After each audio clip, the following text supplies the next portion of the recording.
What's up, guys, and welcome to the Picking Your Niche section of the Shopify Mastery course. So today we're going to be going over how to pick your niche and what all you need to know for that. So without further ado, guys, let's get into it. So the first thing you need to know when picking your niche is that it needs to be something that you're passionate about, okay? So think about all the different things that you've been interested in your life, whether that's arts, soccer, scuba diving, chess, anything, literally music. I mean, anything that you're passionate about. What are some of your hobbies or things that you like, okay? So take some time, think about what are some of the things that you like to do or things that you're interested in, okay? Because if you're interested in it, there's definitely going to be other people that are also interested in it as well. And you already understand the audience that is following this type of thing that you're passionate about. So if you like soccer, you're going to understand the soccer audience. What kind of people like soccer?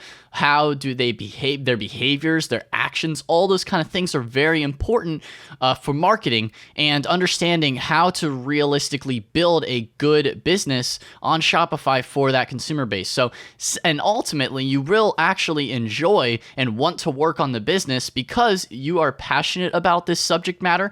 You like it. You already know a lot about it. And that's why I really recommend doing something that you have a passion for, something you feel inclined towards, something you like, because if you're interested in it, you're actually going to put in the work to really build your Shopify business and have success with it. So that is the first thing that I recommend. And because you already know the kind of products that are in that niche, it's just overall through and through a good idea is to pick something that you know a thing or two about, okay? And then one little keynote to this, though, is that you do want to avoid anything trademarked such as Star Wars and Harry Potter. Now, I say this because Star Wars and Harry Potter are both trademarked brands. So if you go and try and sell Star Wars lightsabers that are copies from China on AliExpress, you're going to run into some issues if your store gets big and your brand starts getting big. You might get cease and desist letters, which is basically the government telling you to shut down your business because you are violating trademark copyright laws. So avoid anything that is trademark, whether that's Nike, whether it's Star Wars, Harry Potter, any kind of brand like Marvel as well. Any kind of branded products like that are copies on AliExpress, avoid them at all costs. Don't do anything in that niche, okay? Because the people that do resell that stuff have the proper licenses. You could go and try and do that, but it's going to be a lot of money, especially for people getting started. I don't recommend that. So don't avoid anything trademarked because it is on AliExpress, but you're not going to want to do that. So pick anything you're passionate about except for any trademarked brands. Now, the next thing we're going to be talking about is that it needs to be very specific. So in terms of how a niche works, we're going to be going through this chart here that I found that can show you exactly what I mean by very specific, okay?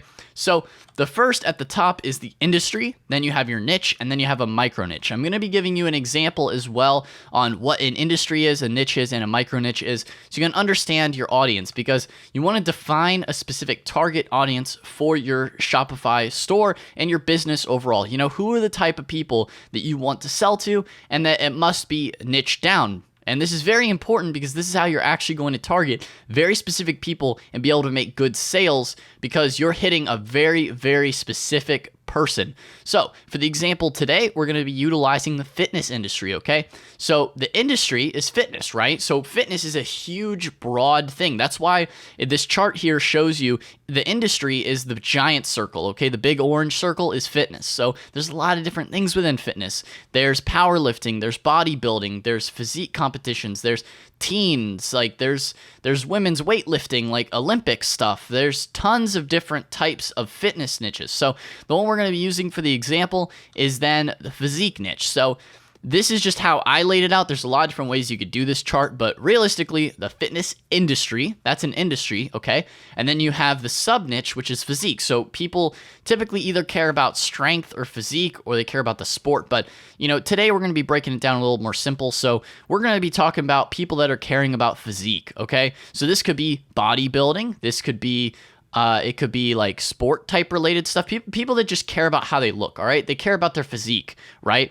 And then within that, the micro niche is then calisthenics. So there's a lot of different ways that you could train for physique. It could be calisthenic training. It could be bodybuilding training. There's a lot of different sub niches there that you could go down, but I would say calisthenics is a very micro niche. It's a very small community, and that's a good example for today because we're showing you the fitness industry, the niche is physique, and then the micro niche is calisthenics.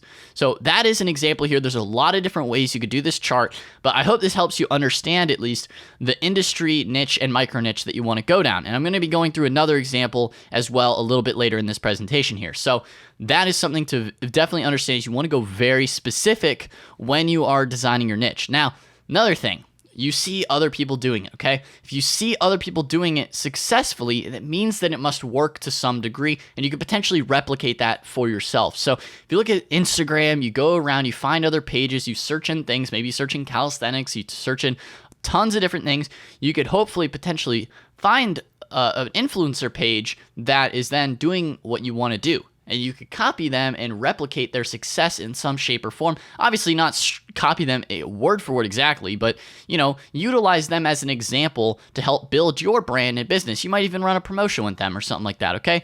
So you want to see that other people are doing it successfully and that maybe they have their own store, okay? They have their own Shopify store selling products as well. This proves that there's an audience of people for it. So that means that there's a target market already existing that you could then go ahead and jump into. Now, obviously, you don't want to just jump into the general niche of fitness because that's massive. You want to, like I said before in the previous slide, you want to micro niche it. You want to go really deep down into your niche so you can hit those specific people, because if you don't do that, you're throwing the net, you're casting out your fishing net too big.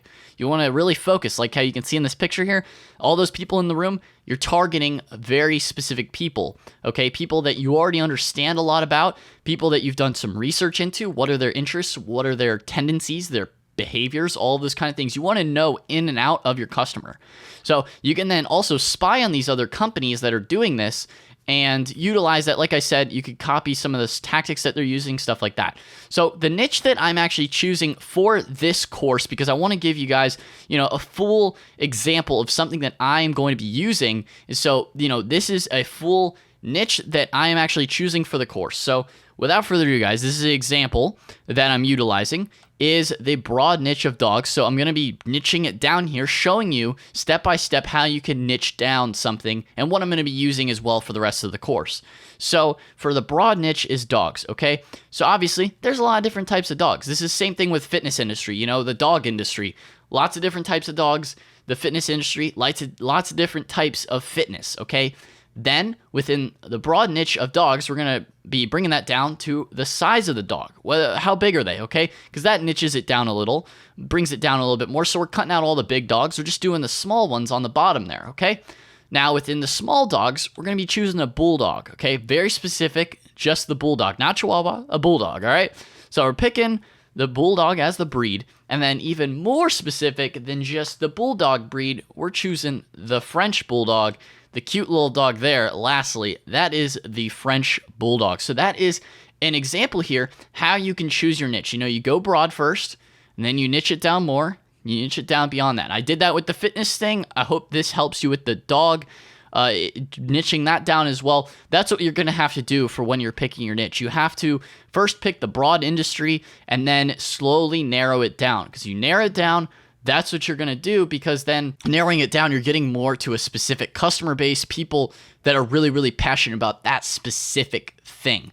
So guys, that is all for this section of the course. Go ahead and move on to the next section, and I will see you there.